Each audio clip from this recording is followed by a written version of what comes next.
Please click on the subscribe button and click on the bell icon to get the latest notifications.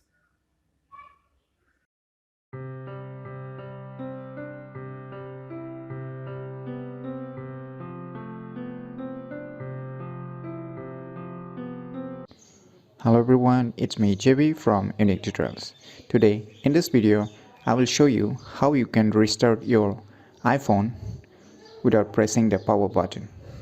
So without any further more delay, let's begin. So first of all, you need to go to the settings. On the settings, you need to go to accessibility.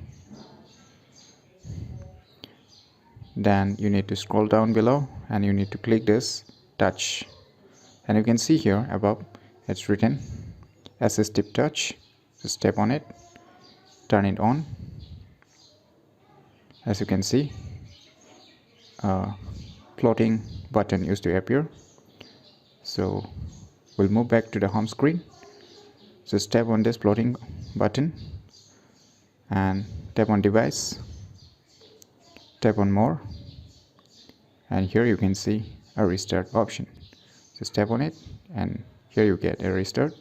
Tap on it, so your device will be getting restarted.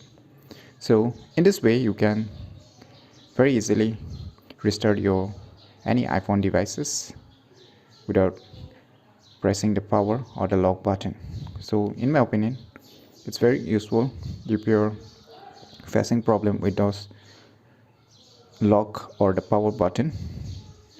Without needing to press those buttons, you can use those assistive keys to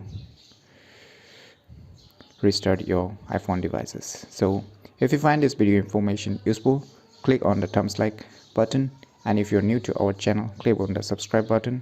And lastly, thanks for watching.